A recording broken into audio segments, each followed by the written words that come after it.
Hi, welcome to Mom's Herbs and Remedies. It is a show where I show you how, even though you have a chronic illness and not a lot of energy, you can still use herbs in your everyday life to improve how you're feeling. I have a message that I call step by step, where we start with the basics and then we move up from it.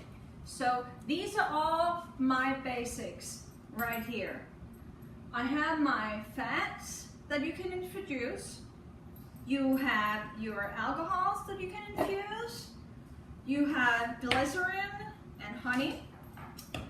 And then you have all the dry stuff like salts and sugars.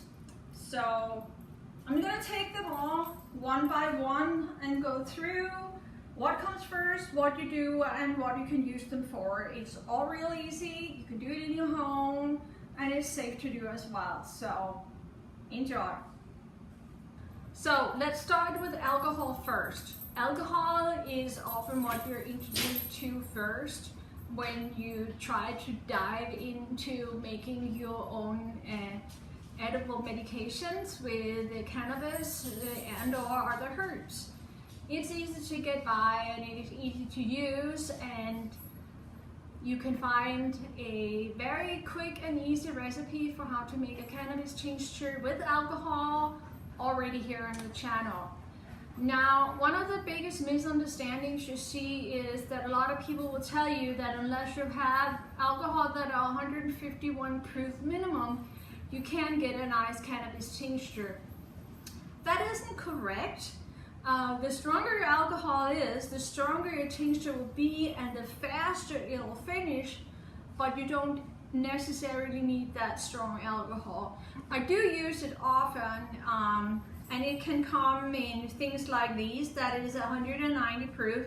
Never go for the 200 because they have to add chemicals into the 200 in order to bring it up to 200 proof. So never use that. This is 190 proof.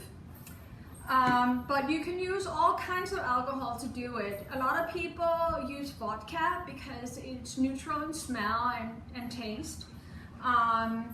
But you can use other things as well, like rum. Here I have infused spiced rum.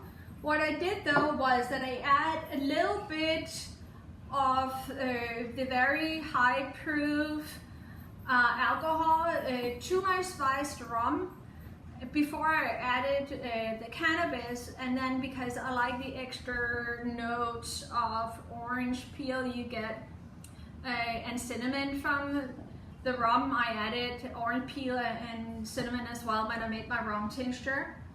One of my favorites is actually the cognac.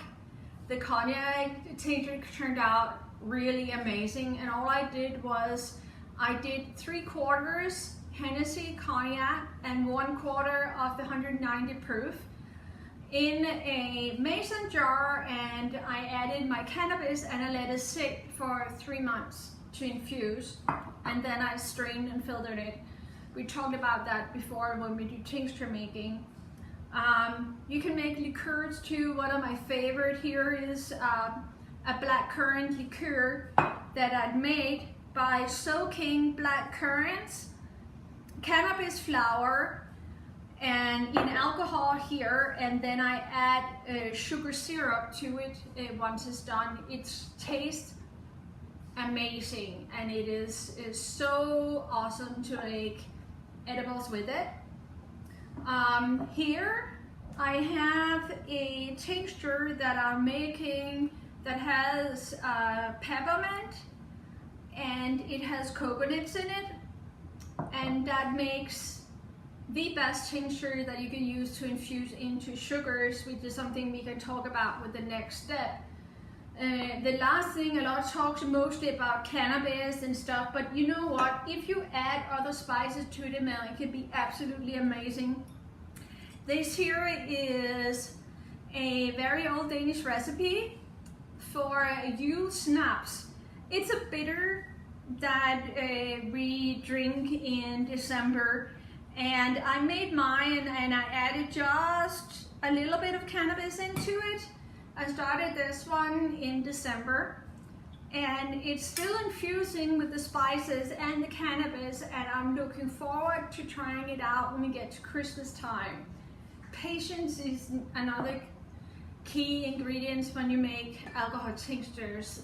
You can make quick and efficient tinctures if you have a very high proof alcohol, but you get more nuances from the plant and more of the beneficial chemicals into it if you let it fuse longer.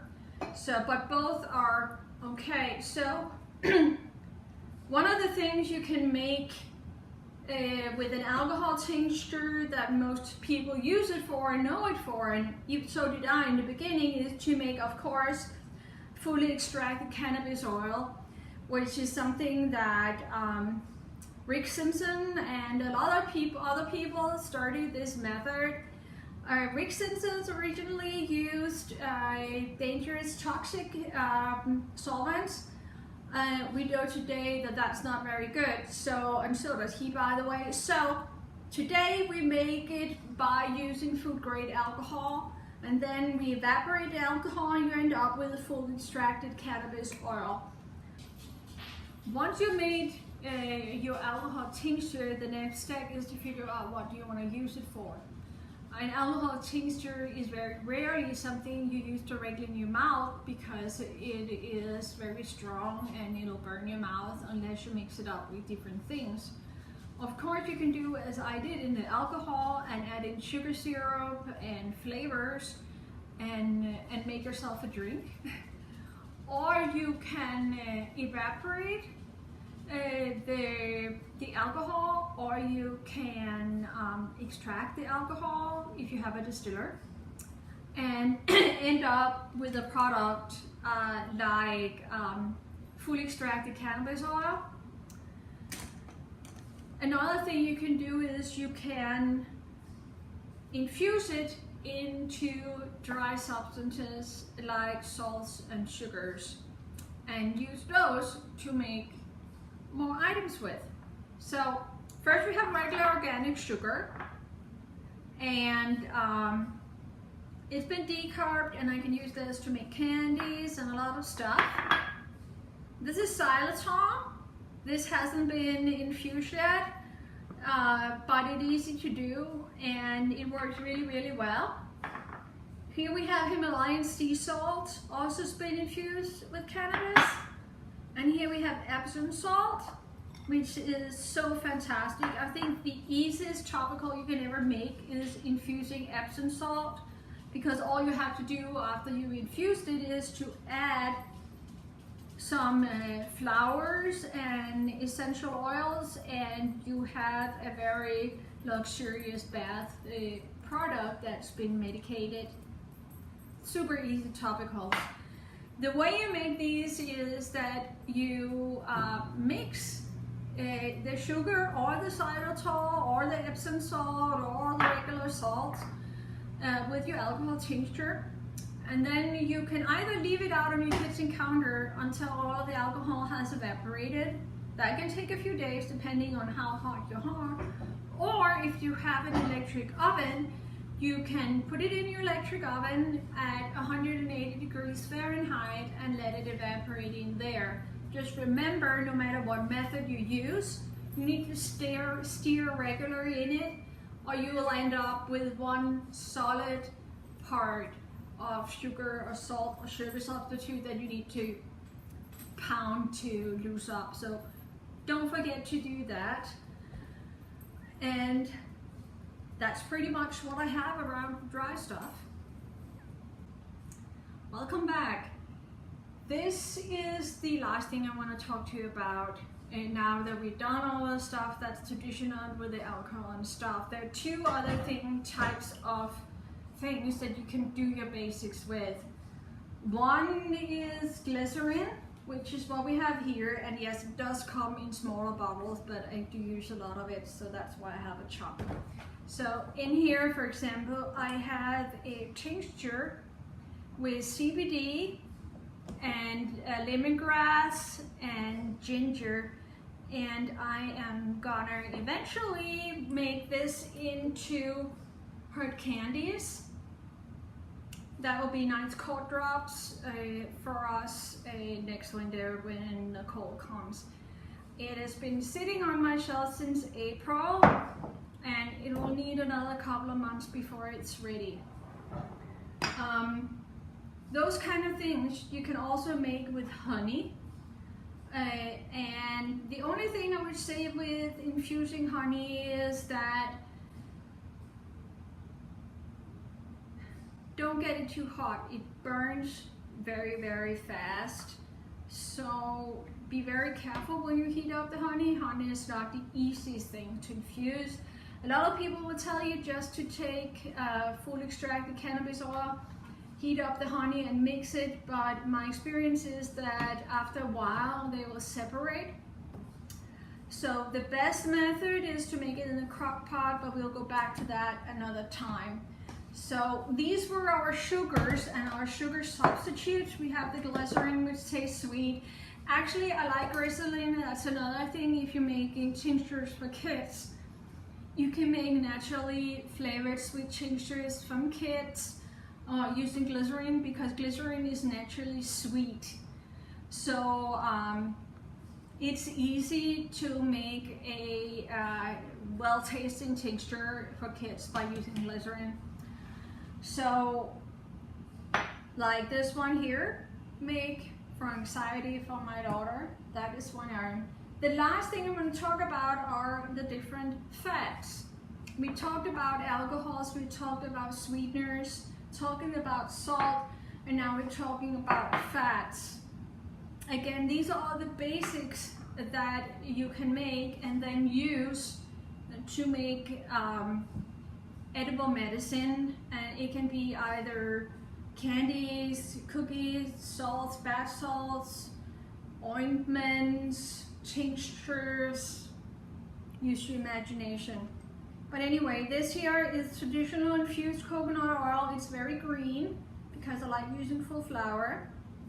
They don't always become this green when people make them, but mine always does. You can use avocado oil. Avocado oil has a very neutral flavor, so I actually like avocado oil medicated very much when it's to add to cookies or cakes or rolls. You can use butter, of course, or ghee.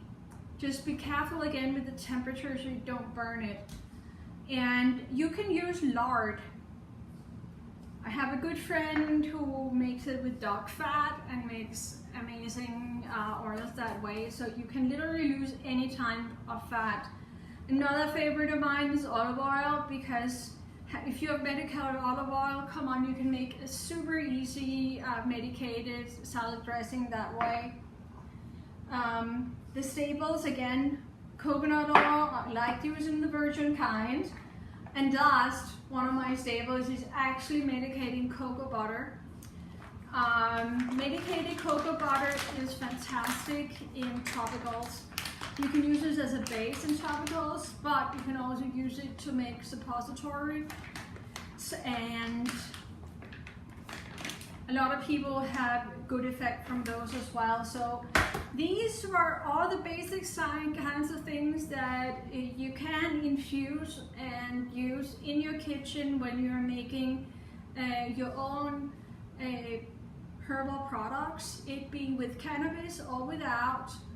I make a lot of infusions that doesn't have cannabis, and even though I know a lot of people watch this that mostly think about cannabis, but I would say that other herbs like chamomile are just as important when we do herbal medicine as the big ones like cannabis. So in the future shows, I will go into more details about these different groups and show you how to do it. But for now, to start out by making all your basics, then you can make them one by one and keep them in a closet and relax in between. And then when you get ready to make your edibles or make your medicine, then it won't demand so much of you physically when you're tired, which I know a lot of you are. So Thank you for watching. If you like the show, please give me the thumbs up and subscribe to my channel. Bye bye.